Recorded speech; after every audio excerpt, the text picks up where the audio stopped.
ಸನ್ಮಾನ್ಯ ಮುಖ್ಯಮಂತ್ರಿಗಳು ವಿಜಯಪುರ ಜಿಲ್ಲೆಗೆ ಬರ್ತಾ ಇದ್ದಾರೆ.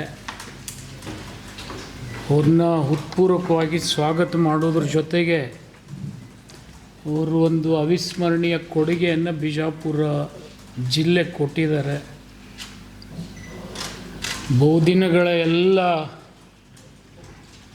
ಬಿಜಾಪುರ ಜಿಲ್ಲೆಯ ವಿವಿಧ ಸಂಘಟನೆಗಳ ಹೋರಾಟಕ್ಕೆ ಮನ್ನಣೆ ಕೊಟ್ಟು ಅವರ ಬೇಡಿಕೆಯನ್ನು ಈಡೇರಿಸ್ತೀನಿ ಅನ್ನತಕ್ಕಂಥ ಭರವಸೆ ಅವರು ನಿನ್ನೆ ಹಾವೇರಿ ಮೆಡಿಕಲ್ ಕಾಲೇಜ್ ಉದ್ಘಾಟನೆಯಲ್ಲಿ ಪ್ರಕಟಣೆ ಮಾಡಿದ್ದಾರೆ. ಆ ಹೋರಾಟಗಳ ಜೊತೆ ಅನೇಕ ಜನಪ್ರತಿನಿಧಿಗಳು ಕೂಡ ಒತ್ತಾಯ ಮಾಡಿದ್ವಿ. ಅವರ ಎಲ್ಲರ ವಿಚಾರಕ್ಕೂ ಮಾನ್ಯ ಮುಖ್ಯಮಂತ್ರಿಗಳು ಮನ್ನಣೆ ಮಾಡಿದ್ದಾರೆ. ಬಿಜಾಪುರ ಜಿಲ್ಲೆಗೆ ಬರೋಕ್ಕಿಂತ ಪೂರ್ವದಲ್ಲಿ ಅತಿ ದೊಡ್ಡ ಕೊಡುಗೆಯನ್ನು ಕೊಡೋದ್ರ ಜೊತೆಗೆ ನಿಮ್ಗೆ ಹೇಳಬೇಕಂದ್ರೆ ಅತಿ ದೀರ್ಘಕಾಲ ಮುಖ್ಯಮಂತ್ರಿಯಾಗಿ ಬಿಜಾಪುರಿಗೆ ಮೊದಲೇ ಬಾರಿಗೆ ಬರುವಾಗ ಇಂಥ ದೊಡ್ಡ ಕೊಡುಗೆಯನ್ನು ಅವ್ರು ಕೊಟ್ಟಿದ್ದಾರೆ. ಅವರಿಗೆ ಜಿಲ್ಲೆಯ ಎಲ್ಲ ಜನಪ್ರತಿನಿಧಿಗಳ ವತಿಯಿಂದ, ವಿವಿಧ ಸಂಘಟನೆಗಳ ವತಿಯಿಂದ ಮತ್ತು ಹೋರಾಟದಲ್ಲಿ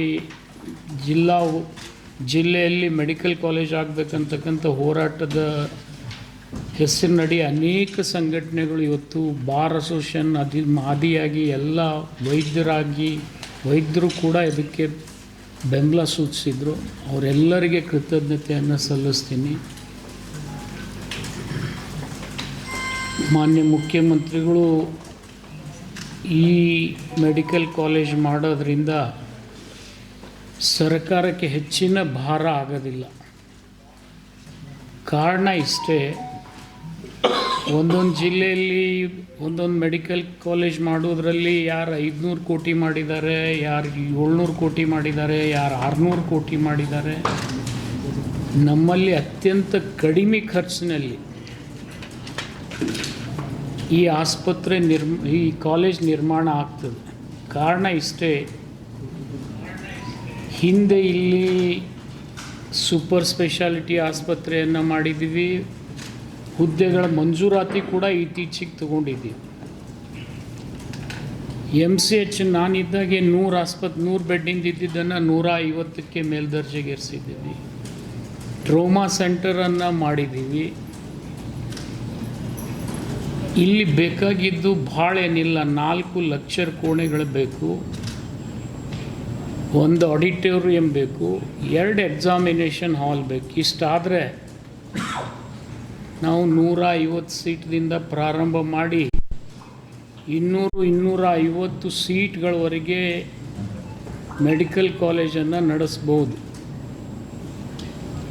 ಜೊತೆಗೆ ಇಲ್ಲಿ BSc ನರ್ಸಿಂಗ್ ಮಾಡಿದ್ದೀವಿ, MSc ನರ್ಸಿಂಗ್ ಮಾಡಿದ್ದೀವಿ. ಮೊದಲೇ ಇಲ್ಲಿ DNB ಅಂಥೇಳಿ ಒಂದು ಕೋರ್ಸ್ ಇರುತ್ತೆ, ಅದು ಕೂಡ ಮಾಡಿದ್ವಿ. ಈಗ ಇತ್ತೀಚೆಗೆ PG ಕೂಡ ಬರ್ತಾ ಇದೆ, ಪೋಸ್ಟ್ ಗ್ರ್ಯಾಜುಯೇಷನ್ ಕೋರ್ಸ್ ಕೂಡ ಇಲ್ಲಿ ಬಿಜಾಪುರ ಜಿಲ್ಲಾ ಆಸ್ಪತ್ರೆಗೆ ಬರ್ತಾ ಇದೆ. ಈ ಹಿನ್ನೆಲೆಯಲ್ಲಿ ಹೆಚ್ಚಿಗೇನು ಭಾರ ಇಲ್ಲದೆ ಕೇವಲ 4 ಲೆಕ್ಚರ್ ಕೋಣೆಗಳು, 1 ಅಥವಾ 2 ಆಡಿಟೋರಿಯಮು, 2 ಎಕ್ಸಾಮಿನೇಷನ್ ಹಾಲ್ ಆದರೆ ನಾವು ಫೈನಲ್ MBBSವರೆಗೆ ಇಲ್ಲಿ ಕಾಲೇಜನ್ನು ಪ್ರಾರಂಭ ಮಾಡ್ತಕ್ಕಂಥ ಅವಕಾಶ ಇದೆ. ಇದರಿಂದ ಬಿಜಾಪುರ ರೋಗಿಗಳಿಗೆ ಇನ್ಮೇಲೆ ಸಾಂಗ್ಲಿ, ಮಿರಜು, ಸೋಲಾಪುರಕ್ಕೆ ಹೋಗ್ತಕ್ಕಂಥದ್ದು ತಪ್ತದೆ. ಜೊತೆಗೆ ಕ್ಯಾನ್ಸರ್ ಆಸ್ಪತ್ರೆ ಕೂಡ ನಾನು ಅಡಿಗಲ್ ಹಾಕಿದ್ದೀನಿ, ದುಡ್ಡು ಕೊಟ್ಟಿದ್ದೆ, ಅದು ಅರ್ಧಂಬರ್ಧ ಆಗಿದೆ. ಅದನ್ನು ಪೂರ್ತಿ ಮಾಡಿದರೆ ನಮಗೆ ಇನ್ಯಾವುದೇ ಜರೂರತ್ತಿಲ್ಲ. ಇಷ್ಟರ ಮೇಲೆ ನಮ್ಮ ಮೆಡಿಕಲ್ ಕಾಲೇಜ್ ಹೋಗ್ತದೆ. ಅತ್ಯಂತ ಕಡಿಮೆ ಖರ್ಚದಲ್ಲಿ, ಏನು ರಾಜ್ಯದಲ್ಲಿ ಏನು ಖರ್ಚು ಮಾಡಿದ್ದಾರೆ ಎಲ್ಲ ಬೇರೆ ಬೇರೆ ಮೆಡಿಕಲ್ ಕಾಲೇಜ್ಗಳು, ಅದರ ಅರ್ಧದಷ್ಟು ಇಲ್ಲ, ಅರ್ಧಕ್ಕಿಂತಲೂ ಕಡಿಮೆ ಹಣದಲ್ಲಿ ಬೇರೆ ಕಡೆ 500 ಕೋಟಿ ಖರ್ಚು ಮಾಡಿ ಕಾಲೇಜ್ ಮಾಡಬೇಕಾಗ್ತದೆ. ನಮ್ಮಲ್ಲಿ ಭಾಳ ಆದರೆ 100-150 ಕೋಟಿಯಲ್ಲಿ ಈ ಎಲ್ಲ ಸವಲತ್ತುಗಳನ್ನು ನಾವು ಸೃಷ್ಟಿ ಮಾಡಲಿಕ್ಕೆ ಆಗ್ತದೆ. ಅದನ್ನು ಮಾನ್ಯ ಮುಖ್ಯಮಂತ್ರಿಗಳು ನಾಳೆ ಪುನರುಚ್ಚಾರ ಮಾಡ್ಬೋದು ಮತ್ತು ಅವ್ರು ಕೊಟ್ಟಿರ್ತಕ್ಕಂಥ ಈ ಕೊಡುಗೆಗೆ ಇಡೀ ಬಿಜಾಪುರ ಜಿಲ್ಲೆ ಜನಪ್ರತಿನಿಧಿಗಳ ವತಿಯಿಂದ, ಸಂಘಟನೆಗಳ ವತಿಯಿಂದ ಅವ್ರಿಗೆ ಕೃತಜ್ಞತೆಯನ್ನು ಸಲ್ಲಿಸ್ತೀನಿ ನಾನು. ಸರಿ, ಅನೌನ್ಸ್ಮೆಂಟ್ ಮೊದಲೇ ಮಾಡಿದ್ರೆ ಇನ್ನೂ ಈ 100 ದಿನ ಹೋರಾಟ ಮಾಡಿ ಜೈಲು ಹೋಗೋದು, ಆ ಕಡೆ ಟೆಂಟ್ ಕಿತ್ತು ಹಾಕೋದು ಇದೆಲ್ಲ ಆಗ್ತಿದ್ದಿಲ್ಲಲ್ಲ. ಮೊದಲೇ ಇದನ್ನು ಮಾಡಿದರೆ ಇನ್ನೂ ಜನರಿಗೆ ಇನ್ನೂ ಸರ್ಕಾರ ಮೇಲೆ ಏನು ಹೆಚ್ಚು ಗೌರವ ಬರ್ತಿತ್ತು ಅನ್ನುವಂಥ ಒಂದು ಭಾವನೆ.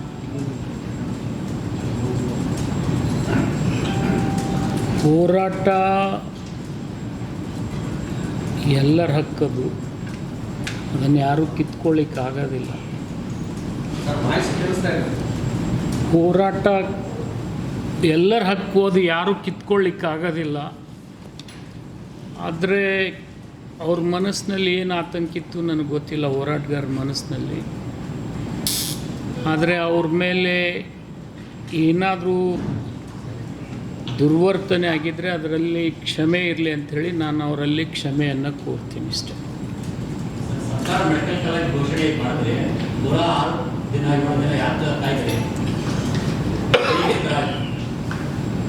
ಇದಕ್ಕೆ 2 ಕಾರಣ ಇದೆ. ಒಂದು, ಹಿಂದಿನ ಸರ್ಕಾರ BJP ಸರ್ಕಾರ ಬಂದಾಗ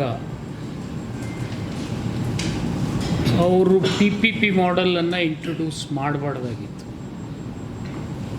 ಮತ್ತು ಸನ್ಮಾನ್ ಸಿದ್ದರಾಮಯ್ಯನವರು 14-15ರಲ್ಲಿ ಘೋಷಣೆ ಮಾಡಿದರು, ಪ್ರತಿ ಜಿಲ್ಲೆಯಲ್ಲಿ ಸರ್ಕಾರಿ ಮೆಡಿಕಲ್ ಕಾಲೇಜನ್ನೇ ಮಾಡ್ತೀನಿ ಅಂತೇಳಿ. ಅದರ ಬಜೆಟ್ ಕಾಪಿ ಕೂಡ ನನ್ನಲ್ಲಿದೆ, ನಿಮಗೆ ಕೊಡ್ತೀನಿ. ಅದನ್ನು ಬದಲಾವಣೆ ಮಾಡದೇ ಇದ್ದರೆ BJPಯವರು ಇದು ಯಾವುದೂ ಸಮಸ್ಯೆನೇ ಉದ್ಭವ ಆಗ್ತಿರಲಿಲ್ಲ. ಮತ್ತು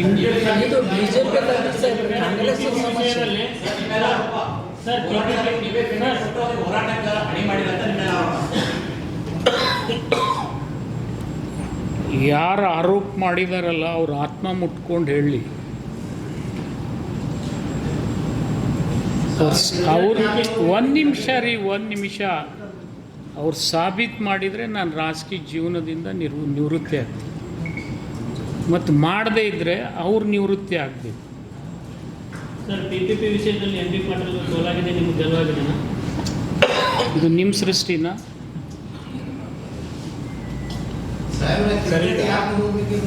ಕ್ರೆಡಿಟ್ ಯಾರು ಹೋರಾಟ ಮಾಡಿದ್ದಾರೆ ಅವ್ರಿಗೆ ಹೋಗ್ತದೆ. ಸರ್, ಇದಕ್ಕೋಸ್ಕರ PIL ಹೋಗುವ ಅನಿವಾರ್ಯತೆ ಬಂತ. ಡಿಸೆಂಬರ್ 12ಕ್ಕೆ PIL ಹೋಗಿದ್ದಾರೆ. ಕರ್ನಾಟಕ ಮುಂಚೆನೇ ಸರ್ಕಾರ ರೈಟಿಂಗ್ಗಳು ಕೊಡಬೇಕು ಅಂತ ಕೂಡ PIL ಹೋಗಿದ್ದಾರೆ ಸರ್. ಅದ್ರ ಬಗ್ಗೆ ನನಗೆ ಮಾಹಿತಿ ಇಲ್ಲ, ನೀವು ಕೊಟ್ಟರೆ ಅದಕ್ಕೆ ನಾನು ಉತ್ತರ ಸರ್. ಈಗ ಮುಖ್ಯಮಂತ್ರಿ ಹೋರಾಟಗಾರ ಮೇಲೆ ಕೇಸ್ ಆಗಿದೆ ಸರ್, 6 ಜನ ಜೈಲಿನಲ್ಲಿದ್ದಾರೆ. ಈಗ ಮಾಡ್ಬೇಕಂತೇಳಿ ಅವರು ಬೇಡಿಕೆ ಇದೆ. ಈ ನಿಟ್ಟಿನಲ್ಲಿ ಮುಖ್ಯಮಂತ್ರಿಗಳಿಗೆ ನಾನು ಹೋರಾಟಗಾರರಿಗೆ ಬೆಂಬಲ ಸೂಚಿಸ್ಲಿಕ್ಕೆ ಹೋಗಿರೋದು ನಿಜ. ನನ್ನ ಮನಸ್ಸು ಇವತ್ತು ಕೂಡ ಹೋರಾಟಗಾರರ ಜೊತೆ ಇದೆ. ಅವ್ರ ಮೇಲೆ ಹಾಕಿರ್ತಕ್ಕಂಥ ಕೇಸ್ಗಳನ್ನು ಹಿಂಪಡೀಲಿಕ್ಕೆ ಮಾನ್ಯ ಮುಖ್ಯಮಂತ್ರಿಗಳಲ್ಲಿ ನಾನು ನಿವೇದನೆ ಮಾಡ್ತೀನಿ. ಬೇಷರತ್ತಾಗಿ ಹಿಂದಕ್ಕೆ ತೆಗೆದುಕೋಬೇಕು ಅಂತಕ್ಕಂಥ ಅದು ಯಾವುದೇ ಷರತ್ತಿರಲಿ, ಅವ್ರು ಏನು ಹೇಳ್ತಾರೆ ಆ ರೀತಿಯೇ ಮಾಡಿಕೊಡಿಸ್ತಕ್ಕಂಥ ಪ್ರಯತ್ನ. ಮಾನ್ಯ ಮುಖ್ಯಮಂತ್ರಿ ವಿಜಯಪುರ ಜಿಲ್ಲೆ ಕೊನೆ ಭೇಟಿ, ಅದು ನೀವು ಅವ್ರಿಗೆ ಕೇಳಬೇಕು. ಅವ್ರು ನಮ್ಮ ಮುಖ್ಯಮಂತ್ರಿಗಳಿದ್ದಾರೆ, ಅವರು ಯಾವಾಗ ಬೇಕಾದರೂ ಬರ್ತಾರೆ. ಮುಖ್ಯಮಂತ್ರಿಗಳಾಗಿಯೂ ಬರ್ಬೋದು ಅಥವಾ ನಮ್ಮ ಹಿರಿಯರಾಗಿಯೂ ಬರ್ಬೋದು. 5 ವರ್ಷ ಅದು ನಿಮಗೆ ಅವರು ಹೇಳಿದ್ದಾರೆ, ಎಲ್ಲರೂ ಹೇಳ್ತಾ ಇದ್ದಾರೆ. ಅದ್ರ ಬಗ್ಗೆ ನನಗೆ ಕೇಳಬೇಡಿ, ನೀವು ಅಭಿವೃದ್ಧಿ ಬಗ್ಗೆ ಮಾತ್ರ ಸರ್. ಈಗ ನಾಳೆ ಮುಖ್ಯಮಂತ್ರಿಗಳಿಂದ ಮತ್ತೆ ಇಲ್ಲಿ ಘೋಷಣೆ ಮಾಡಿಸ್ತೀರಾ? ಅಲ್ಲಿ ಆಗಿದೆ ಘೋಷಣೆ, ಇಲ್ಲಿನೂ ಆಗುತ್ತಾ ಅಂತಕ್ಕಂಥ ಒಂದು ವಿಚಾರ ಇದೆ. ರೆಫರೆನ್ಸ್ ಬರ್ಬೋದ್ರಿ, ಬರ್ಬೋದು. ತಾವು ಮತ್ತೆ ಘೋಷಣೆ ಮಾಡಿಸ್ತೀರಾ? ಅಲ್ಲ, ಹೇಳಿದಾರಲ್ಲ MB ಪಾಟೀಲ್ ಪುನರುಚ್ಚಾರ ಮಾಡಿಸ್ತೀನಿ ನಾನು ಅಂತೇಳಿ.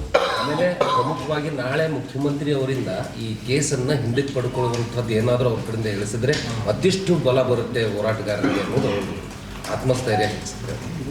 ನಾನೇ ಹೇಳಿದ್ನಲ್ಲ, ನಾನೇ ಪತ್ರ ಬರೆದು ನಾನೇ ಆ ಕೇಸ್ಗಳನ್ನು ಹಿಂತೆಗೊಳ್ಳಿಕ್ಕೆ ಮಾನ್ಯ ಮುಖ್ಯಮಂತ್ರಿಗಳಲ್ಲಿ ನಿವೇದನೆ ಮಾಡ್ತೀನಿ ಅಂತ ನಿಮ್ಮ ಎದುರಿಗೆ ಹೇಳಿದ್ರಿ.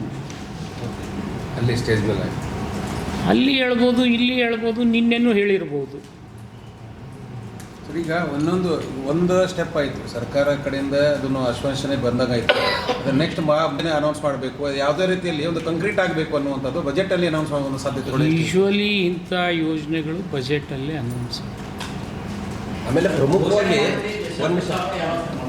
ಅದು ಬಜೆಟಲ್ಲಿ ನೋಡ್ರಿ, ಈಗ ಅದು ಅವ್ರ ವಿವೇಚನೆಗೆ ಬಿಟ್ಟಿದ್ದು. ಮುಖ್ಯಮಂತ್ರಿಗಳು ಅವ್ರ ಆರ್ಥಿಕ ಸ್ಥಿತಿಗತಿ ನೋಡಿಕೊಂಡು ಅವ್ರು ಮಾಡ್ತೀನಿ ಅಂತ ಭರವಸೆ ಕೊಟ್ಟ ಮೇಲೆ ಅದು ಜಿಲ್ಲೆ ಜನತೆಗೆ ಒಂದು ವಿಶ್ವಾಸ.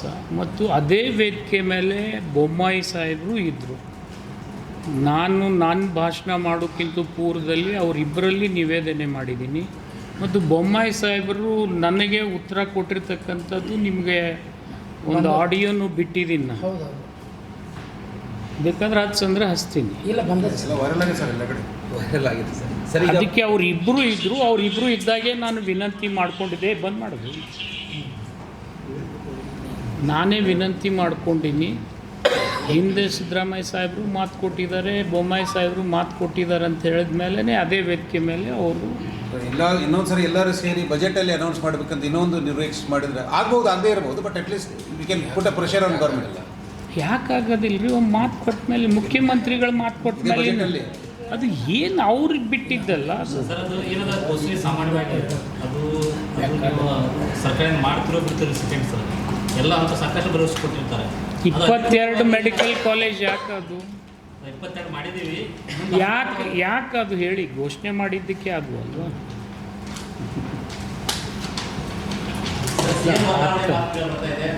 ಇಲ್ಲ, ನಾನು ಅದ್ರ ಬಗ್ಗೆ ಉತ್ತರ ಕೊಡಕ್ಕೆ ಇಲ್ಲಿ ಬಂದಿಲ್ಲ. ದಯಮಾಡಿ ನೀವು ಕೇಳಿ. ಸರ್, ಈಗ ಪ್ರಮುಖವಾಗಿ ಒಂದು ಬಹಳ ಸಾರ್ವಜನಿಕರಲ್ಲಿ ಚರ್ಚೆಗೆ ಇದು ಆಗಿರ್ತಕ್ಕಂಥ ಮತ್ತು ಸವಾಲಾಗಿರ್ತಕ್ಕಂಥ ಈ PPP ಹೋರಾಟ ಇಷ್ಟೊಂದು ಸಮಸ್ಯೆ ಆಗಲಿಕ್ಕೆ ಪ್ರಮುಖವಾದ ಕಾರಣ ಏನು? ಸರ್ಕಾರಕ್ಕೆ ಏನಂತ ಅನಿವಾರ್ಯತೆ ಬಂತು? ಸಾವಿರಾರು ಕೋಟಿ ಕೊಟ್ಟು ಸರ್ಕಾರ ಇಲ್ಲಿ ನೀರಾವರಿ ಮಾಡಿಸುತ್ತೆ ಮತ್ತು ಸಕ್ಕರೆ ಸಮಸ್ಯೆಗಳಿಗೆ ಸೊಲ್ಯೂಷನ್ ಮಾಡೋಕ್ಕೆ ಸರ್ಕಾರ ಸ್ಪಂದಿಸುತ್ತೆ. ಇದು ಒಂದು ಸಣ್ಣ ಮೆಡಿಕಲ್ ಕಾಲೇಜ್ ಅಂತಕ್ಕಂಥ ಒಂದು ಚಿಕ್ಕ ಸಮಸ್ಯೆ. ಇದು ಈ ಸಮಸ್ಯೆನ ಇಷ್ಟೊಂದು ದೊಡ್ಡದಾಗಿ ತಿಳಿದುಕೊಳ್ಳುವಂಥ ಸರ್ಕಾರಕ್ಕೆ ಏನು ಅನಿವಾರ್ಯತೆ ಬಂದಿತ್ತು, ಅದ್ರ ಹಿಂದೆ ಯಾರಿದ್ದಾರೆ ಅಂತಕ್ಕಂಥದ್ದು ಏನಾದರೂ ತಾವು ಸ್ಪಷ್ಟೀಕರಣ ಕೊಟ್ಟರೆ ಚೆನ್ನಾಗಿರುತ್ತೆ. ನಾನು ಅದನ್ನ ಬಗ್ಗೆ ತಲೆ ಕೆಡಿಸ್ಕೊಳ್ಳಲ್ಲ. ಈ ಕೆಲಸ ಆಗಬೇಕಾಗಿದ್ದು ಬಿಜಾಪುರಕ್ಕೆ. ಯಾಕೆಂದರೆ ಬಿಜಾಪುರ ಜಿಲ್ಲೆ ಜನರ ಹಿತದೃಷ್ಟಿಯಿಂದ, ಜೊತೆಗೆ ರೋಗಿಗಳ ಹಿತದೃಷ್ಟಿಯಿಂದ, ಮತ್ತು ಇನ್ನೂ ಒಂದು ಹೆಜ್ಜೆ ಮುಂದೆ ಹೋಗಿ ಹೇಳಬೇಕಾದ್ರೆ, ನಾನು ಮಾಡಿರ್ತಕ್ಕಂಥ ಹಾವೇರಿ ಮೆಡಿಕಲ್ ಕಾಲೇಜು 150 ಸೀಟ್ನಿಂದ 250 ಸೀಟ್ ತೆಗೆದುಕೊಳ್ತಕ್ಕಂಥ ಸಾಮರ್ಥ್ಯ ಸೃಷ್ಟಿ ಮಾಡಿದ್ದೀನಿ ಅತ್ಯಂತ ಕಡಿಮೆ ಖರ್ಚದಲ್ಲಿ. ಇಡೀ ರಾಜ್ಯದಲ್ಲಿ ಎಲ್ಲ ಕಾಲೇಜಿಗೆ ಎಷ್ಟು ಖರ್ಚಾಗಿದೆ ಅತ್ಯಂತ ಕಡಿಮೆ ಖರ್ಚದಲ್ಲಿ, ಮತ್ತು ಕೇವಲ 56 ಎಕರೆ. ಇಲ್ಲಂತರೂ ನನ್ನ 146 ಎಕರೆ. ಅಲ್ಲಿ ಟೋಟಲ್ ಎಷ್ಟು ಖರ್ಚಾಯ್ತು ಸರ್ ಆ ಮೆಡಿಕಲ್ ಕಾಲೇಜ್ಗೆ ಅಂದಾಜು? 500 ಕೋಟಿ ಆಗಿದೆ ಈಗ. ಸೊ ಹಂಗಂದ್ರೆ ನಮ್ಮಲ್ಲಿ ಒಂದು 100 ಕೋಟಿಯಲ್ಲೇ ಮುಗಿದ್ಬಿಡ್ಬೋದು ಅಷ್ಟೇ. ಜಾಗ ಅದ್ರ 3 ಪಟ್ಟಿದೆ ನಮ್ಮಲ್ಲಿ. ಜೊತೆಗೆ ಅಲ್ಲಿ ಏನು ಎಲ್ಲ ಆಗಬೇಕಾಗಿದೆ. ಈಗ ಸೂಪರ್ ಸ್ಪೆಷಾಲಿಟಿ ಕೂಡ ಹಾವೇರಿ ಜಿಲ್ಲೆಗೆ ಕೊಟ್ಟಿದ್ದಾರೆ. ಅದು ನನ್ನಲ್ಲಿ ಆಲ್ರೆಡಿ ಆಗಿ ಇನ್ನು ಕಾರ್ಯಾರಂಭ ಮಾಡಬೇಕು. ಟ್ರೋಮಾ ಸೆಂಟರ್ ಆಗಿದೆ. MCH 100 ಇದ್ದಿದ್ದನ್ನು 150 ಹಾಸಿಗೆ ಮಾಡಿದ್ದೀವಿ. ಕ್ಯಾನ್ಸರ್ ಆಸ್ಪತ್ರೆ ಆಗಿದೆ. ನರ್ಸಿಂಗ್ ಕಾಲೇಜ್ಗಳಾಗಿದ್ದಾವೆ. ಮತ್ತು ಆಯುಷ್ ಆಸ್ಪತ್ರೆ ಕೂಡ ಮಾಡಿಸ್ಕೊಟ್ಟಿದ್ದೀನಿ ನಾನು. ಒಂದು ಹೆಚ್ಚು ಕಡಿಮೆ 25 ಬೆಡ್ಡಿನ ಆಯುಷ್ ಆಸ್ಪತ್ರೆ ಇರ್ಬೋದು. ಇಲ್ಲಿ ಎಷ್ಟಾಗ್ಬೋದು ಸರ್? ಎಲ್ಲಿ ನಮ್ಮಲ್ಲಿ ಖರ್ಚೇ ಇಲ್ಲ. ಇನ್ಮೇಲೆ ಬರೀ ಹೇಳಿದ್ನಲ್ಲ, 4 ಲೆಕ್ಚರ್ ಕೋಣೆ, 2 ಆಡಿಟೋರಿಯಮು, ಬೇಡ 1 ಆಡಿಟೋರಿಯಮ್ ಆದರೂ ಸಾಕು, 2 ಎಕ್ಸಾಮಿನೇಷನ್ ಹಾಲ್ ಆದರೆ ಸಾಕು ಸರ್. ಮತ್ತು ಇದು ಭಾಳ ಮುಖ್ಯವಾಗಿ ಸರ್, ಈಗ ಏನು ಹೋರಾಟಗಾರರಿಗೆ ಎಲ್ಲ ಪೇಮೆಂಟ್ ಗಿರಾಕಿಗಳು ಒಬ್ರಿಗೆ ರೊಕ್ಕ ಅಂಥವ್ರಿಗೆ ಸೋಲಾಗಿದ್ದೆ. ವಾಟ್ ಇಸ್ ದೇರ್ ಪೇಮೆಂಟ್ ಗಿರಾಕಿಗಳಿಗೆ ಕೂತಿರೋ ಅಂತ ಹೇಳಿದ್ರು ಒಬ್ಬರು. ಅದು ಅನ್ಬಾರ್ದು. ಇಟ್ ಈಸ್ ವೆರಿ ಅನ್ಪಾರ್ಲಿಮೆಂಟ್ರಿ, ಅನ್ಬಾರ್ದು. ಬಟ್ ಇನ್ನು ಅಂದವ್ರಿಗೆ ಅವರಿಗೆ ಬಿಟ್ಟಿದ್ದು. ಸರ್, ಸಾರ್ವಜನಿಕ ವಲಯದಲ್ಲಿ ಮಗುವನ್ನು ಚುಂಟೋರು ಅವರೇ, ತೊಟ್ಲನ್ನು ಚುಗೋರು ಅವರೇ ಅಂತ ರಾಜಕಾರಣಿಗಳ ಕಡೆಗೆ ಬಟ್ಟು ಬರ್ತಾ ಇದೆ. ಸರ್ಕಾರ ಈಗ ಘೋಷಣೆ ಮಾಡಿದರೂ ಕೂಡ ಇಬ್ಬಿಬ್ಬರು ಸಚಿವರಿದ್ದರೂ ಕೂಡ ಇಷ್ಟಾಗಿ ಡಿಲೇ ಆಯಿತು ಅನ್ನುವಂಥ ಮಾತುಗಳು ಕೇಳಿ ಬರ್ತಾ ಇದೆ ಸರ್. ನೋಡ್ರಿ, ಈಗ ಸರ್ಕಾರಕ್ಕೂ ಆದ್ಯತೆ ಇರ್ತದೆ. ನಮ್ಮಲ್ಲಿ ಭಾಳ ದಿವಸ ಮೊದಲೇ ಆಗಬೇಕಾಗಿತ್ತು. ಯಾಕಂದರೆ ಇಷ್ಟೊಂದು ಸವಲತ್ತುಗಳು ಇರ್ತಕ್ಕಂಥ ಬೇರೆ ಜಿಲ್ಲೆ ಇಲ್ಲ. ಅನಿವಾರ್ಯ ಕಾರಣಗಳಿಂದ ಆಗಿರ್ಲಿಕ್ಕಿಲ್ಲ, ಅಲ್ಲ, ಈಗ ಆಗ್ತಾ ಇದೆ. ನಿಮ್ಮ ಕಾಲಘಟ್ಟದಲ್ಲೇ ಆಗಬೇಕಾಗಿತ್ತು, ತಾವು ಆರೋಗ್ಯ ಸಚಿವರಿದ್ದಾಗೆ ಆಗಬೇಕಾಗಿತ್ತು, ಇಲ್ಲಿವರೆಗೆ ಆಗಿಲ್ಲ.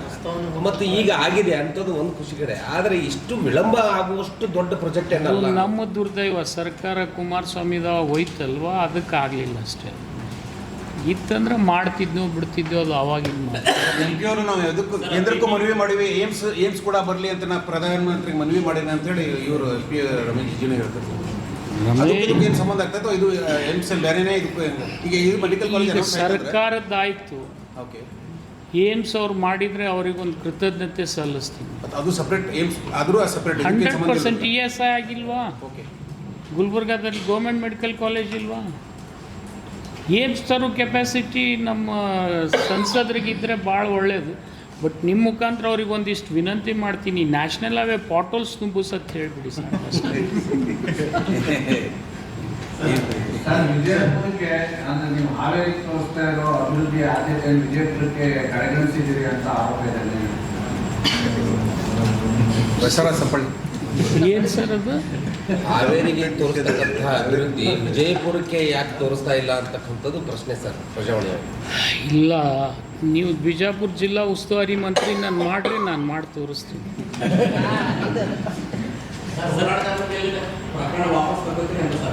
ತಕ್ಕೊಳ್ಳೇಬೇಕು, ಸರ್ಕಾರಕ್ಕೂ ವಿನಂತಿ ಮಾಡ್ತೀನಿ. ಹೋರಾಟಗಾರದ್ದು ಏನೂ ತಪ್ಪಿಲ್ಲ, ಖಂಡಿತ ಅವ್ರ ಜೊತೆ ನಾವು ಇರ್ತೀವಿ. ಸರ್, ಈಗ ಒಂದು ಹೇಳಿಕೆ ಹೇಳಿದರೆ ಅದರಲ್ಲಿ ನಾನು ಇನ್ನೊಂದು ಸ್ವಲ್ಪ ವಿಸ್ತೃತವಾಗಿ ಆಲೋಚನೆ ಯಾವ್ದು ಸರ್? ಡೆವಲಪ್ಮೆಂಟ್ ಅಲ್ಲ, ಅವ್ರು ಯಾರೋ ಕೇಳಿದ್ರು, ನಾನು ಹೇಳಿನಂತ ನೀವು ಹೇಳಬೇಡಿ. ನಿಮ್ಮ ಉಸ್ತುವಾರಿ ಸಚಿವರಿದ್ದಾಗ ನಮಗೆ ಆದ್ಯತೆ ಇರ್ತದೆ. ಆದ್ಯತೆ ನನಗಿರುವುದಿಲ್ಲ. ಬಿಜಾಪುರ ಜಿಲ್ಲೆಯಲ್ಲಿ ನನ್ನ ಕ್ಷೇತ್ರಕ್ಕೆ ಸೀಮಿತವಾಗಿ ನಾನು ಕೆಲಸ ಮಾಡಬೇಕಾಗ್ತದೆ. ಉಸ್ತುವಾರಿ ಸಚಿವನಾದರೆ ನನಗೆ ಹಾವೇರಿಗೆ ನಾನು ಉಸ್ತುವಾರಿ ಸಚಿವನಾದ ಮೇಲೆ ಇಂಜಿನಿಯರಿಂಗ್ ಕಾಲೇಜ್ನಲ್ಲಿ ನಡೀತಕ್ಕಂಥ ಮೆಡಿಕಲ್ ಕಾಲೇಜನ್ನು 2 ವರ್ಷದಲ್ಲಿ ಎಲ್ಲ, ಈಗ ನಂದು ಆಲ್ಮೋಸ್ಟ್ ಹಾವೇರಿ ಮೆಡಿಕಲ್ ಕಾಲೇಜ್ ಲೋಕಸಭೆ ಚುನಾವಣೆಗಿಂತಲೂ ಪೂರ್ವದಲ್ಲೇ ಮುಗಿಸಿದ್ದೆ ನಾನು. ಬೊಮ್ಮಾಯಿ ಸಾಹೇಬರು, ನಮ್ಮದು ಕೇಂದ್ರ ಸರ್ಕಾರದ ಹಣ ಇದೆ ಇದರಲ್ಲಿ, ನಮ್ಮ ಕೇಂದ್ರದ ಮಂತ್ರಿಗಳು ಬರ್ತಾರೆ, ಅದಕ್ಕೆ ನೀವು ವೇಟ್ ಮಾಡಬೇಕು ಅಂತ ಹೇಳಿದ ಮೇಲೆ ನಾನು ಪುನಃ ಮುಂದಾಕಿದೆ. ಸರ್, PPP ಹೋರಾಟದಲ್ಲಿ ನನಗೆ ಗೆಲುವು ಸೋಲು ಇಂಪಾರ್ಟೆಂಟ್ ಇಲ್ಲ. ನಾನು ಜಿಲ್ಲೆಗೆ ಒಂದು ಆಗಬೇಕಾಗಿತ್ತು. ಮಾನ್ಯ ಮುಖ್ಯಮಂತ್ರಿಗಳು ಮಾಡಿದ್ದಾರೆ. ಅವ್ರು ದೀರ್ಘಾವಧಿ ಮುಖ್ಯಮಂತ್ರಿಗಳಾದಮೇಲೆ ಒಂದು ಹೊಸ ಕೊಡುಗೆಯನ್ನು ಬಿಜಾಪುರ ಕೊಟ್ಟಿದ್ದಾರೆ, ಹಾವೇರಿ ಕೊಟ್ಟಾಗೆ ನಾನು ಅವ್ರಿಗೆ ಕೃತಜ್ಞತೆಯನ್ನು ಸಲ್ಲಿಸ್ತೀನಿ. ಇದರ ಶ್ರೇಯಸ್ಸು ಸಂಪೂರ್ಣವಾಗಿ ಯಾರು ಮಾಡ್ಬೇಕು? ನನಗದು ಗೊತ್ತಿಲ್ಲ. ನನಗೆ ಬಿಜಾಪುರಕ್ಕೆ ಆಗಬೇಕಾಗಿತ್ತು ಅಷ್ಟೇ. ಸರ್, ನ್ಯಾಷನಲ್ ಹೆರಾಲ್ಡ್ ಪತ್ರಿಕೆಗೆ ಸಂಬಂಧಪಟ್ಟಂಗೆ ಪ್ರಹ್ಲಾದ್ ಜೋಶಿ ಅವರು ಆರೋಪ ಮಾಡಿದ್ದಾರೆ. ಈಗ ರಾಜ್ಯ ಸರ್ಕಾರ ₹1 ಕೋಟಿ ಅದಕ್ಕೆ ಅಡ್ವರ್ಟೈಸ್ಮೆಂಟ್ ಕೊಡಲಾಗಿದೆ. ಒಂದು ಪತ್ರಿಕೆಗೂ ಪ್ರಿಂಟ್ ಆಗಲ್ಲ. ತಾಯಿ ಮಗು ಸಾಕೋಕೆ ಸಿದ್ದರಾಮಯ್ಯ ಅವರು ದುಡ್ಡು ಕೊಡ್ತಾ ಇದ್ದಾರೆ. ಇದು ಸಿದ್ದರಾಮಯ್ಯ ಅವರ ರಾಷ್ಟ್ರೀಯ ಬೌದ್ಧಿಕ ದಿವಾಳಿತನ ಅಂತ ಇದೆ. ನನಗೆ ಗೊತ್ತಿಲ್ಲ, ಅದ್ರ ಬಗ್ಗೆ ಮಾಹಿತಿ ನನಗಿಲ್ಲ ಸಂಪೂರ್ಣ. ಅವ್ರು ಎಷ್ಟು ಕೊಟ್ಟಿದ್ದಾರೆ ಬಿಟ್ಟಿದ್ದಾರೆ, ನಾನು ಅದ್ರ ಬಗ್ಗೆ ಪ್ರತಿಕ್ರಿಯೆ ಕೊಡೋದಿಲ್ಲ. ನೀವು ನಾಳೆ ಮುಖ್ಯಮಂತ್ರಿಗಳು ಬರ್ತಾರೆ, ಅವರು ಉತ್ತರ ಕೊಡ್ತಾರೆ. Thank you.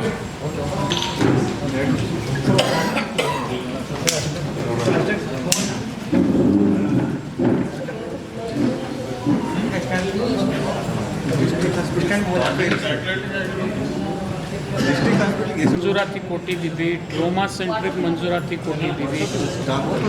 ಸ್ಟಾಫ್ ಮಾಡಿಸ್ತಾರೆ.